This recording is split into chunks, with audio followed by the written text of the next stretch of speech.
Bonjour à tous, je suis Aurélie et j'ai lancé Rencontrons le monde en juin 2020 pour vous faire découvrir ou redécouvrir l'Amérique du Sud à travers des francophones qui y vivent ou y ont vécu même une expérience.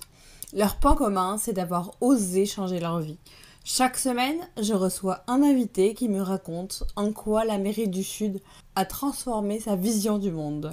Si vous voulez suivre les coulisses du podcast et être informé des dernières nouveautés, n'hésitez pas à vous abonner au compte Instagram et à la page Facebook Rencontrons le monde. Les liens sont directement dans la description de l'épisode. Et si vous appréciez écouter Rencontrons le monde, abonnez-vous à votre plateforme d'écoute préférée. Si tu veux bien, on va passer à la deuxième partie. Donc, après avoir parlé de ton parcours professionnel, de ton rapport avec la danse, de ta vie jusqu'à maintenant. Oui. La première question, c'est combien de temps ça fait que tu es à Gali? Ça fait depuis janvier. D'accord, ok. Et est-ce que tu peux nous parler un peu de tes premiers pas? Et oui, hein, c'est un petit peu un jeu de mots dans l'école. Oui. Alors, je suis arrivée donc à Cali en janvier. J'ai tout de suite intégré donc le Swing Latino, qui est la plus grande école au monde de salsa caleña. D'accord. Et j'ai commencé tout de suite à prendre mon premier cours particulier avec mon prof Miguel Guzman. Et ça a été génial parce qu'en fait, dès le premier cours, il m'a appris en fait des pas complexes de salsa caleña. Et puis, il voyait qu'en fait, il me les montrait. Et je m'adaptais vite, en fait, je reproduisais tout ce que je voyais alors que j'avais jamais vu ce qu'il me montrait. Il a été assez surpris et en fait, on discutait ensuite à la fin du cours et je parlais un petit peu de mon projet, du fait d'être venue ici me former avec l'intention de développer la salsa caleña en France et en Europe. Ouais, c'est Et ça. il m'a dit, c'est vraiment un honneur de t'avoir parmi nous. Moi, ça m'a marqué cette phrase. Wow. Il m'a dit, c'est un honneur de t'avoir avec nous et on aimerait vraiment que tu fasses les férias avec nous. Oui, Et et en quelques mots, qu'est-ce que c'est que les férias? Les férias, ou autrement appelé le salsodromo, ce sont, je crois, 4 ou 5 jours de fête où en fait, il y a des milliers et des milliers de danseurs professionnels dans les rues qui font le show dans toutes les rues de Cali. Et moi, je ne les ai jamais faites encore. Moi, l'idée, c'était de les faire cette année, mais je pense que je reviendrai plutôt l'année prochaine. Bon, c'est que partie remise. Voilà, mais du coup, il y a des concerts, ils invitent des grands artistes de la salsa. Puis, sachant qu'à Cali, comme c'est la capitale mondiale de la salsa, il y a des milliers de danseurs professionnels ici, c'est énorme. Il y a une centaine d'écoles de danse de salsa. Donc, tout le monde vit au rythme de la salsa ici. C'est vraiment... Donc, il y a un grand tourisme de la salsa. Et beaucoup de gens viennent spécialement pour les férias de tout le pays, voire même de l'étranger, pour assister à ça. D'accord. Donc, du coup, quand tu es arrivée à Cali, tu savais tout de suite l'école que tu souhaitais intégrer? En fait, j'ai souhaité intégrer 3 écoles différentes. Donc, le Swing Latino, Imperio Juvenil avec les danseurs Adrianita et Jefferson et Salsa Pura. En fait, chaque école a un peu sa force. Et moi, je voulais me former en tant que danseuse professionnelle, mais aussi bien en tant que professeure, que chorégraphe, que tout ça. Donc, en fait, j'ai voulu utiliser la force de chacun. Par exemple, la force d'Adrianita et Jefferson, c'est vraiment les compétitions, les chorégraphies. C'est des champions du monde. Enfin, ils ont été, je ne sais pas combien de fois, champions du monde. Ils ont gagné des très gros championnats comme les World Games. Et du coup, je m'étais dit, avec eux, on fera plutôt de la chorégraphie de compétition. Donc, en fait, avec Adrianita, on crée mes chorés de compétition parce que j'aimerais bien faire des compétitions aussi. Swing Latino, ils sont super forts dans tout ce qui est choré de groupe, en fait. Ils ont été 9 fois champions du monde de salsa, mais en groupe plutôt. D'accord. Et du coup, avec eux, j'ai plutôt intégré les groupes du Swing Latino. C'est eux qui forment en fait tous les champions du monde de salsa caleña ou même de salsa en général. C'est eux qui les forment en majorité. Tous les meilleurs danseurs de salsa caleña sont souvent passés par le swing latino. Donc pour moi, c'était vraiment la référence. Il fallait que j'y sois. Et ensuite, Salsa Pura, donc avec Carlos Ceballos, qui était mon premier professeur l'année dernière. Et lui, en fait, j'ai beaucoup aimé sa pédagogie. C'est un très bon prof. Avec lui, je prends des cours plutôt de professorat où il m'enseigne en fait le guidage, comment guider, comment bien enseigner les pas, comment bien les expliquer, les faire à la perfection, etc. Donc lui, c'est plus tout ce qui est lié au métier de professorat. Donc chacun sa force et c'est pour ça que je suis dans 3 écoles différentes. Ouais, c'est vrai que les écoles, elles ont l'air de bien se compléter, mais moi j'ai une petite question quand même parce que donc tu nous as parlé donc dans la première partie un stage intensif lors de ta première année à Cali, donc mais j'imagine que déjà d'une part ça faisait longtemps que tu n'avais pas dansé la salsa Et d'autre part, est-ce que ça n'a pas été trop dur d'intégrer ces différentes écoles? Non, pas du tout. En fait, ils m'ont accueillie merveilleusement bien.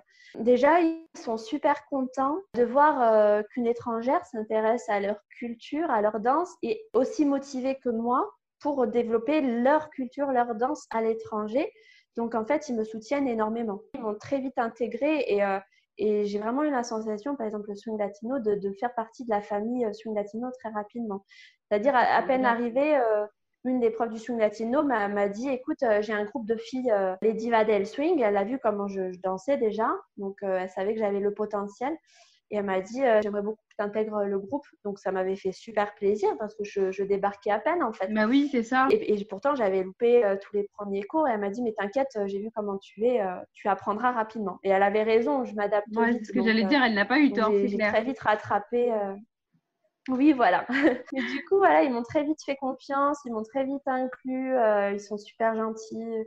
Enfin, non, ils m'enseignent bien. Et puis en plus, ils veulent vraiment bien me transmettre la chose parce que en tant que professeur, quand je vais enseigner en France, c'est leur image aussi un petit peu que je vais véhiculer. C'est-à-dire que si j'enseigne mal, si je montre mal les choses, c'est comme si c'était eux qui m'avaient mal enseigné.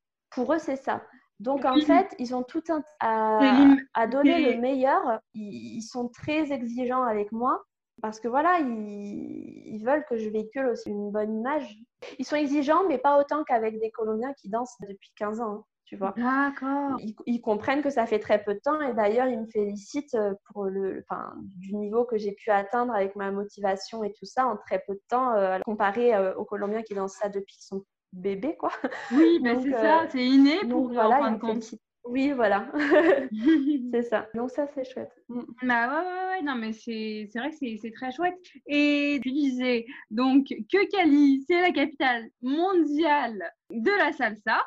Mais comment est-ce que les Colombiens, enfin plutôt les Colombiennes, ont réagi quand ils ont vu une Française qui venait apprendre la salsa, surtout quand ils ont vu qu'en fait tu n'étais pas là que pour quelques semaines ou quelques jours et que tu étais là vraiment sur le long terme. Quelle a été leur réaction alors? Bah, du coup, pareil, toujours, elles m'ont super bien accueillie. En fait, elles sont curieuses parce que, par exemple, surtout à Swing Latino, il y a des écoles qui sont très axées touristes, tu vois, où il y a beaucoup plus de touristes. Mais Swing Latino, je suis la seule française dans les groupes, en vrai. Je suis la seule étrangère. Donc, je suis qu'avec des Colombiens, des Colombiennes.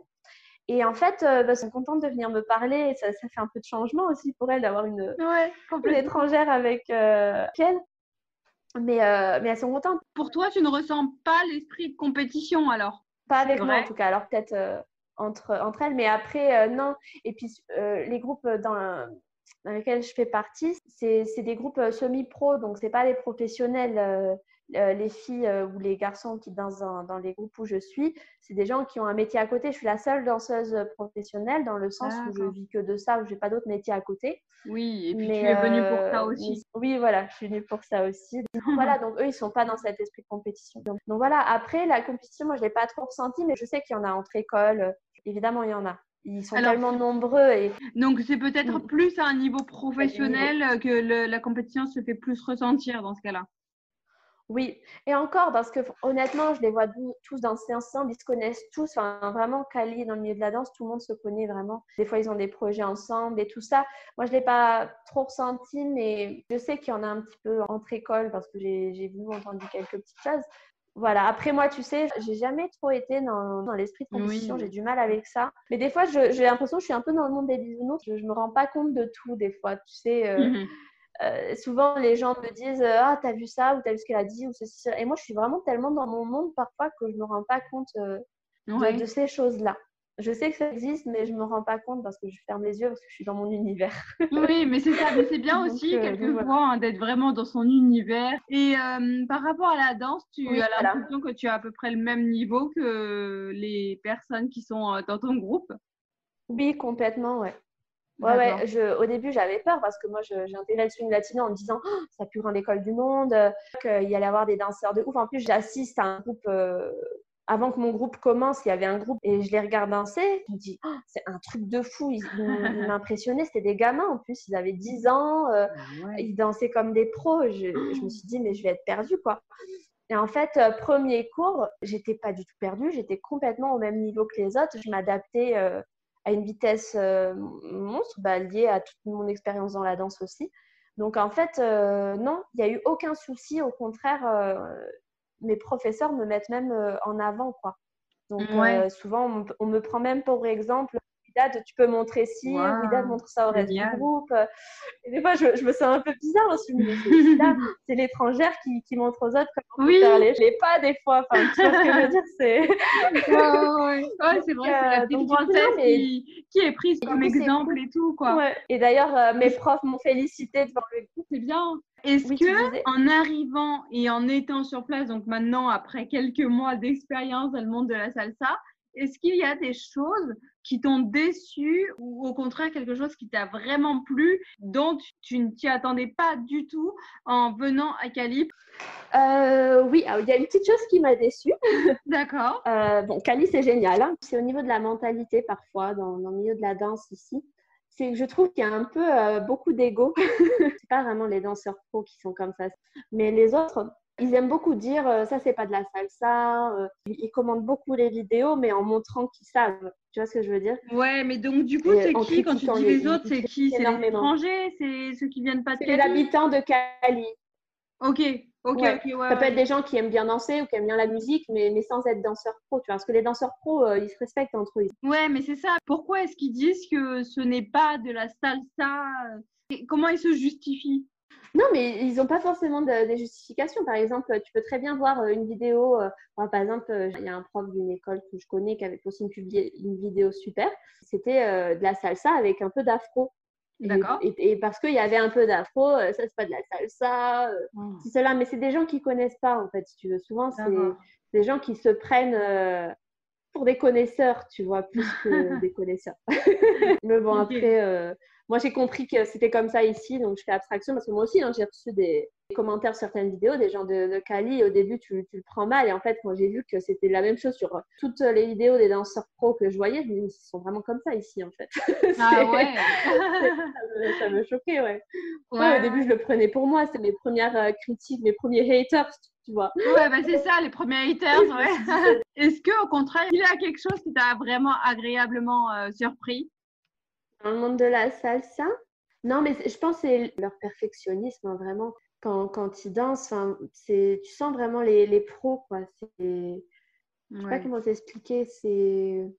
Ouais, ouais, ouais. Pour eux, ils sont un peu nés avec et c'est comme, Ouais, enfin, ils le font toute la journée. Ils consacrent leur vie à la salsa. oui. En fait, le truc qui m'a vraiment surpris, c'est de voir tous ces enfants danser comme des pros. Pas seulement danser, mais danser comme des pros, en fait. Vraiment, Oui. c'est… C'est l'une des premières choses que j'ai vues ici, c'est à l'école Swing Latino, principalement, mais c'était impressionnant. Ouais. Mais ils avaient quel âge, ces enfants, à peu près? Ouais, dans les 10 ans, par là. On peut commencer à apprendre la salsa à partir de quel âge? Je pense qu'il n'y a pas d'âge. Par exemple, ma professeure Adrianita Villa, Oui. euh, elle a commencé à danser à salsa, elle avait 3 ans. Oh, Elle a 3 commencé ses ans! premières compétitions. Oui. Ses premières compétitions, elle avait même pas 8 ans. Enfin, elle a commencé très D'accord. jeune, quoi. Et en fait, j'ai vu des vidéos récemment d'elle quand elle avait cet âge-là.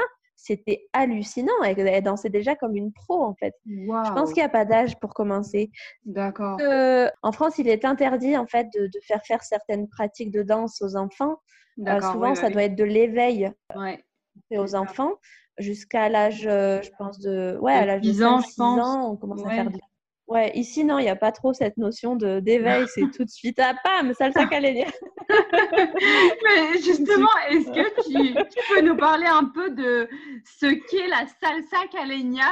Parce que pour les personnes qui ne savent pas, Caleña, donc c'est de Cali, la capitale donc Voilà, mondiale de la salsa.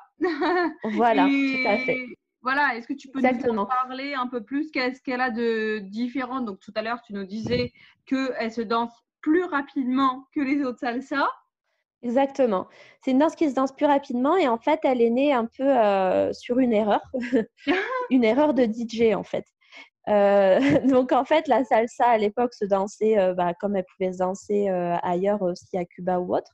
Parce que même si Cali est la capitale de la salsa, c'est pas à Cali que la salsa est née, d'accord? C'est à D'accord. Cuba, voilà, c'est l'essence de la salsa, c'est à Cuba. Mais en fait, la salsa a pris une place tellement importante à Cali que c'en est devenu la capitale mondiale de la salsa parce que tout tourne autour de ça. Vraiment, c'est une ville pour ça, quoi. Ah, t'enlèves tout un Plus, je mythe là. pense, que à Cuba ou autre. Oui, oui, voilà. Non, la salsa n'est pas née ici, même si, voilà, ça a été. Et en fait, la salsa caleña, c'est une salsa qui s'est inspirée de plein de salsa et d'univers différents. Donc, on y trouve de la cubaine, de la porto, du bougalou, de la pachanga. C'est un mélange de plein de styles différents.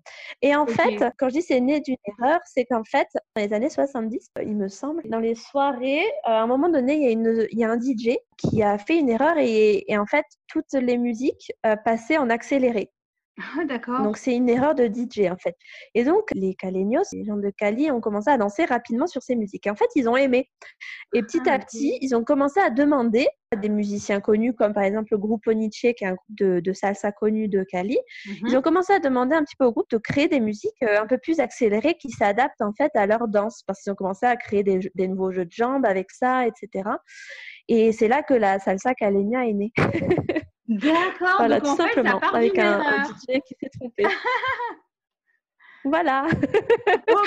exactement. Ouais. Mais en fait, elle est née à peu près dans les années 1970.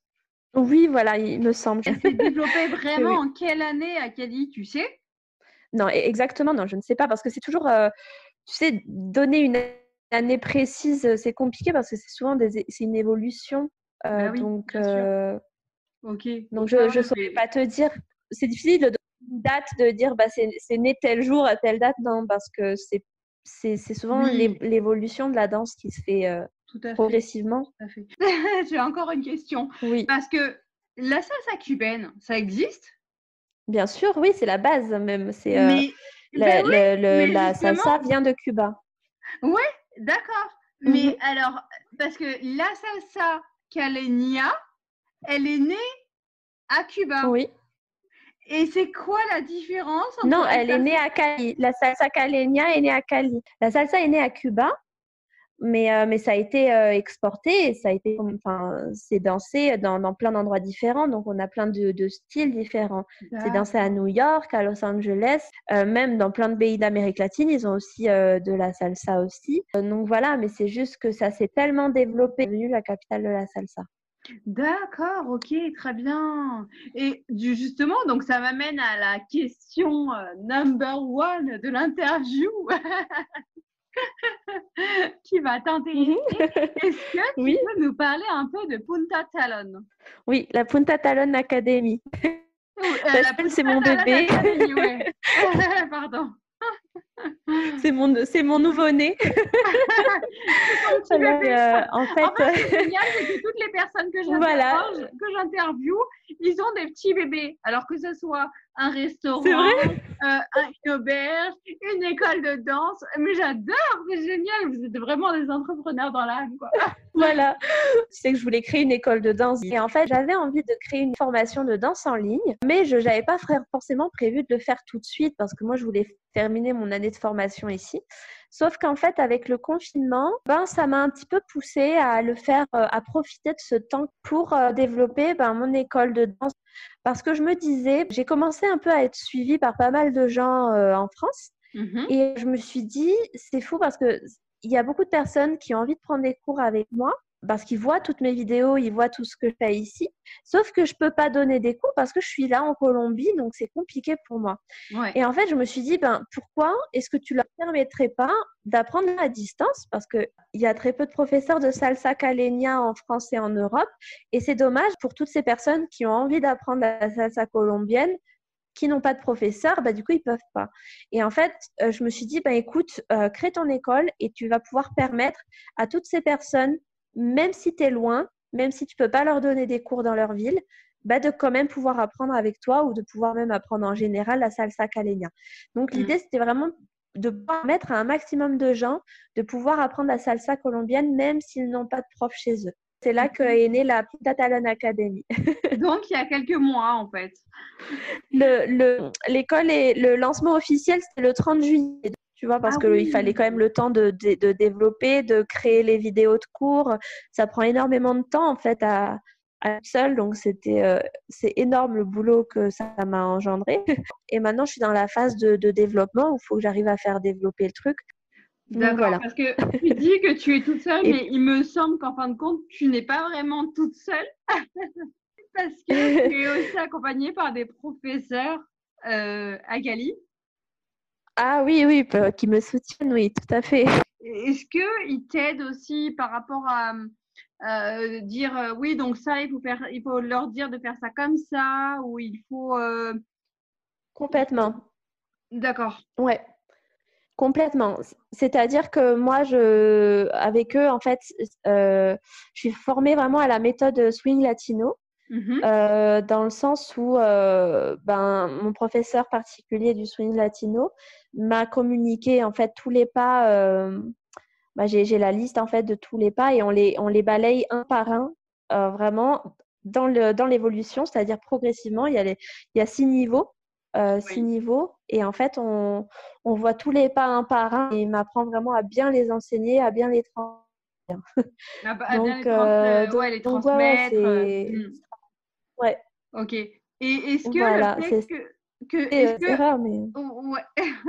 Est-ce que le fait que ça soit une école à distance, donc virtuelle, est-ce que ça te permet d'être comme une école sur place, donc physique, où tu peux justement corriger l'ensemble des mouvements de tes élèves? Est-ce que tu peux vraiment bien voir et décortiquer un petit peu chaque pas, chaque mouvement? Oui, alors en fait, ça dépend de ce que choisissent les élèves parce qu'il y a 2 formules en fait. Il y a la formule en fait où ils ont accès à toutes les vidéos de cours. Donc, il y a 3 niveaux et plus des cours de body movement pour apprendre à bien bouger les épaules, les bras, les hanches, etc. Et donc là, ils peuvent apprendre tout seuls. Donc, tout est bien décortiqué, tout est bien expliqué dans les cours et après, c'est à eux vraiment de travailler. Et ensuite, la formule 2, ils ont accès à tout ça, plus un coaching de 3 mois. Et moi, je conseille vraiment aux gens de faire plutôt cette formule-là parce que moi, je me suis rendu compte en ayant donné pas mal de cours particuliers pendant le confinement sur Zoom, à distance, qu'en fait, souvent, tout n'est pas toujours évident, même quand c'est très bien expliqué pour les élèves. Il y a des choses parfois qui font pas bien et ils s'en rendent pas compte. Tout comme moi, quand j'ai pris mes cours particuliers l'année dernière, il y avait des choses que je faisais mal et j'en avais pas conscience et mon prof m'a tout corrigé. D'accord. Donc, j'ai trouvé ça tellement intéressant, ce côté cours particulier qu'on ne fait pas assez souvent en France. Déjà, ça coûte plus cher aussi qu'ici. Bah oui. Mais je voulais quand même permettre aux élèves d'aller plus loin dans leur danse et vraiment de se perfectionner. Et même si un cours particulier coûte plus cher qu'un cours en groupe, en fait, on y gagne tellement plus parce qu'avec l'heure particulier, on progressera beaucoup plus vite qu'une année de cours en groupe, en fait. C'est complémentaire, évidemment. Mais en cours en groupe, on n'a pas le temps de corriger les élèves, chaque élève. Donc, en fait, certes, on paye plus cher, mais en moins de temps, on aura fait beaucoup plus de progrès. Donc, on en a pour son investissement, en fait, finalement. Oui, c'est ça. Ça apporte beaucoup plus. Si il y a vraiment une personne qui souhaite vraiment apprendre la salsa, c'est, je pense, important d'être vraiment être guidé pas à pas. Et là, c'est le cas de le dire aussi. Et quand tu dis c'est plus clair, est-ce que tu peux nous voilà, exactement. Est-ce que tu peux nous donner à peu près un ordre d'idée sur les 2 formules, combien est-ce que ça coûte? Oui, alors la première formule, elle est à 135 € qu'on peut payer en 3 fois. Et ensuite, il y a la formule 2 avec coaching. Sans réduction, elle est à 305 € actuellement. Donc voilà. Et après, des fois, je fais des réductions, je fais des promos. Donc voilà. Et c'est 3 mois de coaching du coup. Ouais, voilà. Donc là, c'est limité. Les élèves seront vraiment accompagnés, guidés, et c'est vraiment personnalisé. Oui. Comment c'est personnalisé. L'idée, c'est qu'ils apprennent avec les vidéos et que je corrige derrière. Oui, tout à fait. Et comment tu fais pour te faire connaître? Parce que du coup, tu n'es pas en France, donc j'imagine que c'est un peu plus difficile, même si, bien sûr, il y a les réseaux sociaux. Mais justement, les réseaux sociaux, c'est pour moi le truc principal. quand on est à distance, y a pas d'autre moyen que d'utiliser les réseaux sociaux. Donc, je communique énormément sur Facebook, sur Instagram, Oui. à travers mes pages et dans les groupes aussi de salsa. Voilà, il y a plusieurs groupes qui Oui. existent, donc j'essaye de communiquer aussi un peu là-dessus. Et après, Ouais. avec bouche à oreille, les gens qui partagent aussi mes publications. Voilà, moi, ce qui m'a beaucoup aidé, c'était d'organiser des cours en live, en fait, sur Facebook. Au tout début du confinement, j'ai organisé 3 cours. Donc, un cours d'initiation à la salsa colombienne, un cours pour niveau interavancé aussi de fusion avec la salsa portoricaine et un cours de D'accord. lady styling, donc juste pour les filles aussi. Ah Et en oui. fait, ces 3 cours, je pense, c'est ce qui m'a vraiment aidé à me faire connaître. Ouais, c'est là que beaucoup de gens ont connu en fait la salsa caleña à ce moment-là et ne connaissaient pas Ouais, mais je suis d'accord parce à que travers des lives. Ouais, c'est ce qui m'a ouais, mais aidé. les personnes qui te connaissent pas, ils peuvent pas savoir que tu faisais des lives. Ben non, du coup, je partageais ça dans les groupes et c'est comme ça. Puis les gens partageaient les cours aussi derrière. En fait, ça a super bien pris. Ouais, moi, je m'attendais pas du tout à ça. Ça a été fabuleux, quoi. Et maintenant, tu Vraiment. arrives à en vivre un peu? Et puis surtout, ça m'a encouragée. Ah ouais, mais Pour c'est l'instant, oui. génial. Après, en Colombie, après, la Colombie, c'est moins cher aussi que la France. Oui, Donc, complètement d'accord. Mais si ouais. par exemple, tu avais été en France ou autre, est-ce que tu penses que ce serait suffisant pour vivre? Pour l'instant, c'est difficile de te dire parce que ça fait trop peu de temps. Et Oui, en bah, c'est fait, ça. là, j'aurais envie de te dire, bah, là, oui, j'ai gagné suffisamment pour vivre, enfin, pas les 3 prochains mois, mais c'est-à-dire les 3 derniers mois, oui, j'aurais pu vivre avec ce que j'ai gagné en France normalement. Enfin, voilà. Mais c'est trop tôt pour le dire parce qu'il faut que ce soit pérenne, en fait. Ouais, c'est C'est-à-dire, si je ça, suis tout le bien temps dans sûr. cette lutte constante de gagner des sous, au bout d'un moment, je vais me fatiguer. Donc, en fait, il faut que j'arrive à rendre la situation pérenne pour que ce soit durable. Parce que si j'arrive à gagner un salaire un mois et le mois d'après, Mm, enfin, je gagne tout à rien, fait. tu comprends que ça va être très. Ouais, mais c'est ça. Après, Ouais, c'est vraiment aléatoire, j'imagine. pour l'instant, je peux pas te dire. Oui, bah, Ouais, tout à fait. et en fait, je dois tout le temps, pour l'instant, comme c'est le début, je dois me battre en fait, jusqu'à ce que ça devienne assez pérenne. Et puis de toute façon, quand on est indépendant, on doit tout le temps être dans la recherche comment dire? Ouais, Ouais, on enfin doit trouver de, ses élèves, on doit nous-mêmes organiser nos événements, on doit tout faire en fait. ouais, Donc si c'est je me ça. Et on bouge est pas, vraiment je gagne pas de sous. multifonction, quoi. C'est ça. Mais Voilà, toi, tu c'est t'adresses. ça. Donc c'est à toi en fait de chercher. Oui, c'est ça, Oui. exactement. Mais tu t'adresses à qui alors, justement? Majoritairement au public francophone, français en priorité et francophone belge, suisse, Canada, mais surtout français.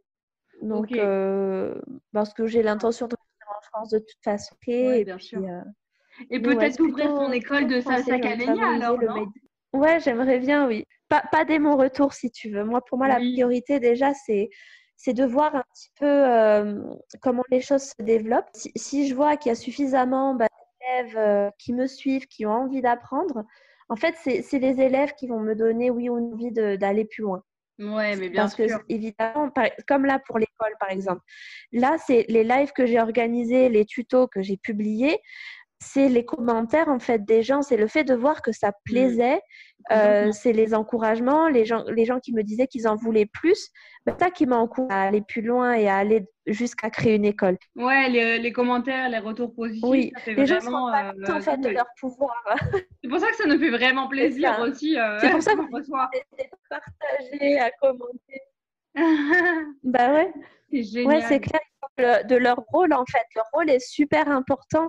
C'est-à-dire, évidemment, moi, si j'ai aucun retour derrière, ça va me décourager et je Ah vais bah arrêter oui, de mais faire ce c'est que je certain. fais. Donc, s'ils voient des vidéos qu'ils apprécient, ils ont envie, n'hésite pas à commenter, à partager, en parler autour d'eux. En fait, ça encourage vachement les artistes en fait à continuer dans leur art, à aller plus loin et à proposer plus de choses. Mm, C'est super tout à important en fait. fait. On vit Au grâce aux partage qui nous et suivent. ouais, mais je suis complètement d'accord avec toi. Et puis moi, c'est pareil pour Rencontre le Monde quand on partage mes posts, quand on Oui. commente, etc. C'est pour ça aussi que hier, je t'ai mentionné en story quand j'ai écouté de la salsa caleña. Oui. J'ai une question. D'où vient ton nom Punta Oui. Talon? Alors, le punta talon, c'est un pas de salsa caleña, c'est talon pointe en fait, la traduction. Oui. Donc, c'est un pas de sac à Kenya, tout simplement. C'est un de mes pas préférés, déjà. Et deuxièmement, parce qu'au tout début du confinement, le confinement commençait à peine, j'ai lancé mon premier tuto en ligne. Ça portait sur le pas, le Punta Talon. Et ça avait cartonné, ça avait vachement bien marché. Et beaucoup de gens m'avaient redemandé plus de tutos dans les commentaires. Et en fait, c'était aussi un clin d'œil, j'ai envie de dire, un peu à mes débuts de cours en ligne, quoi. Ouais. Donc, du coup, j'ai souhaité garder le nom Punta Talon pour l'école parce que ça représentait assez bien la salsa caleña puisque c'est un pas de salsa caleña. Et en plus, c'était mes débuts voilà, de cours en ligne. Et aussi parce que Punta Talon, comme talon point, comme en danse classique, voilà, Oui. c'est la danse en général. Ouais, ça représente bien la danse et tout. En tout cas, c'est un très très joli nom. Et je trouve qu'on le retient facilement en fin de compte.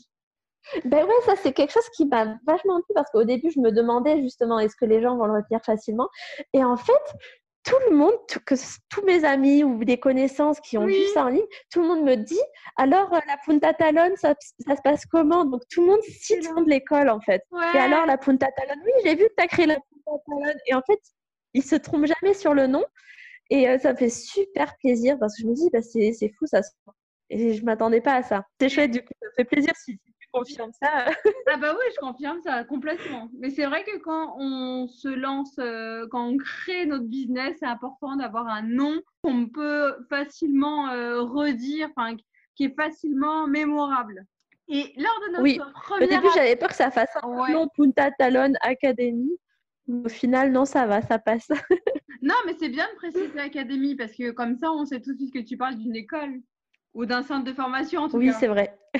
Ouais, lors de notre premier appel, tu m'as précisé avoir participé à un concours virtuel en mars 2020. Est-ce que tu peux nous Oui, en parler un peu ma plus? première compétition de salsa. Donc, normalement, c'était une compétition qui devait se faire en présentiel, en vrai, auquel je devais participer, sauf qu'avec le confinement, bah, ça a été annulé. Ça s'appelle le Cali Pachanguero. C'est une grosse compétition à Cali. Et donc, ils ont décidé de le faire finalement virtuel. Alors que moi, j'avais complètement abandonné l'idée de la compète. Et donc, finalement, 3 semaines avant la compétition, bah, je me suis mise à continuer de créer toute ma chorégraphie assez rapidement. Donc, j'ai commencé à travailler d'arrache-pied et à me créer mon costume aussi en très peu de temps avec une designeuse et à me filmer, à l'envoyer. Et ensuite, ça a été diffusé en direct par Revista Salsa. Il y avait plusieurs catégories. Moi, j'étais dans les solistes féminins.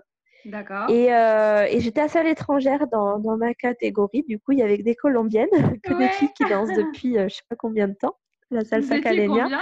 Donc, j'étais méga stressée. Honnêtement, on était une dizaine à participer. D'accord, ok. Donc, ça va. Je stressais tellement, toujours mes émotions qui prennent le dessus. J'ai même pleuré avant la compétition, c'est pour te dire. Ouais, c'est Tellement stressant ce le genre de stress choses était fort. aussi. Ah ouais, c'est un truc de dingue. J'ai tellement travaillé pour ça. Et puis surtout, je savais que il y avait plein de gens en France, que ce soit mes amis, des gens qui me suivent, que je connais pas forcément, mais aussi des gens qui me suivent, tout ça, qui m'ont dit qu'ils allaient regarder la compétition.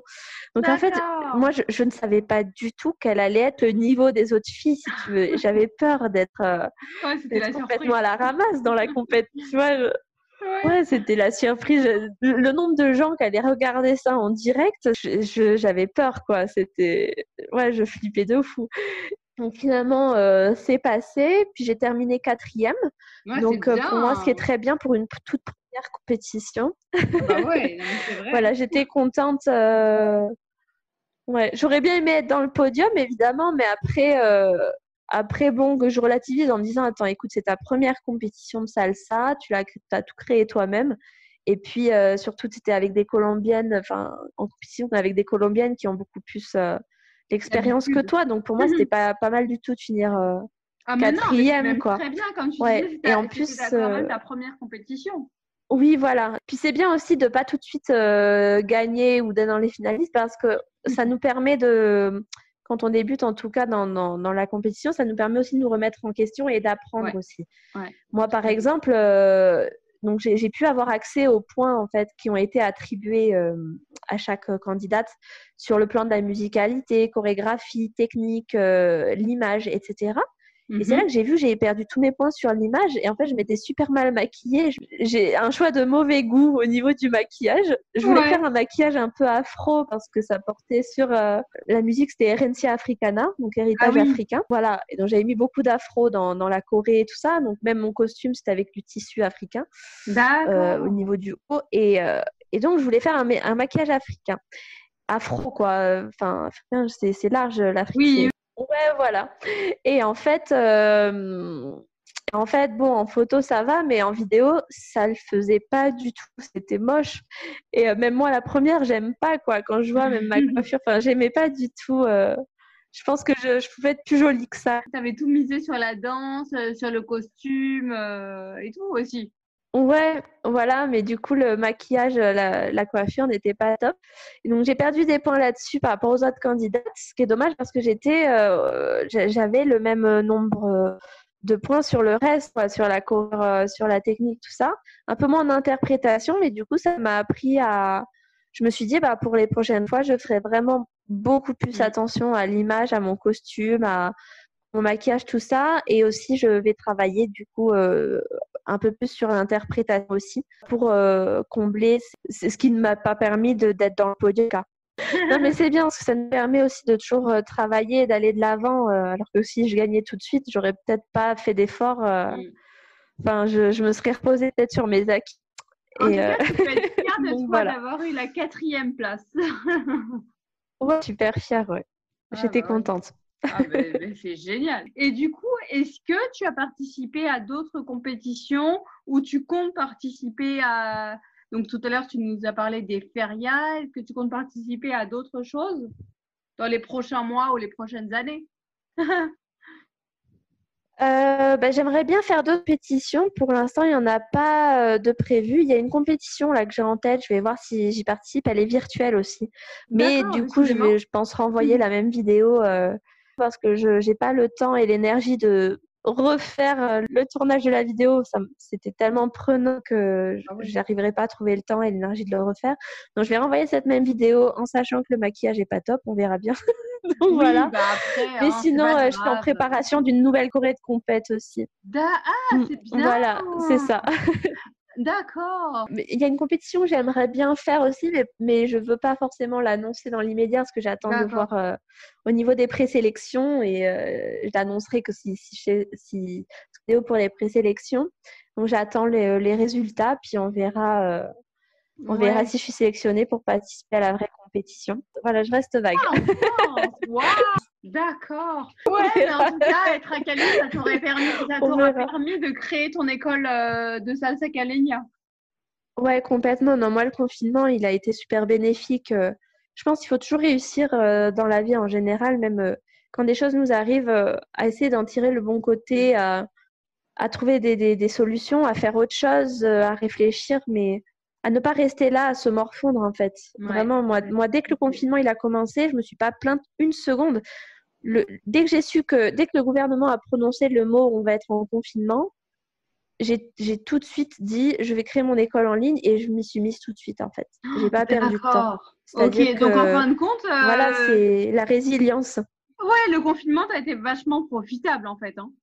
Et parce que je pense qu'avec tout ce que j'ai vécu, en fait, tu sais, quand on voyage beaucoup, les voyages, ça apporte toujours son lot d'obstacles, son lot de difficultés, son lot d'inconnus, etc. Et en fait, ça nous apprend énormément à nous adapter. Moi, j'ai développé une capacité d'adaptation incroyable. Et à chaque événement de la vie, j'ai une capacité à tourner les choses du bon côté, à m'adapter à tout en fait, mais c'est l'expérience qui a fait que je suis devenue comme ça à force.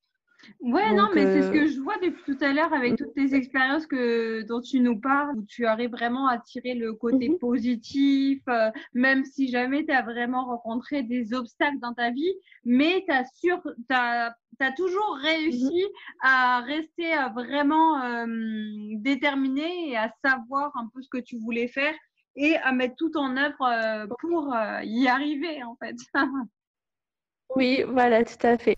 Cet épisode touche à sa fin. Je vous remercie de vous être joint à ma conversation avec Widad. Si elle vous a plu, vous pouvez nous le faire savoir en partageant un post ou une story sur Instagram en nous mentionnant @widadzein, Z-E-I-N, et rencontrons le monde pour qu'on puisse le voir et interagir avec vous. Pour connaître la suite, je vous invite à rester connecté. Pour cela, abonnez-vous à votre plateforme d'écoute préférée, c'est gratuit et n'oubliez pas d'activer la cloche pour ne rater aucune conversation. Et si vous souhaitez faire connaître cet épisode autour de vous, vous pouvez le partager auprès de vos amis, votre famille ou aux entrepreneurs que vous connaissez.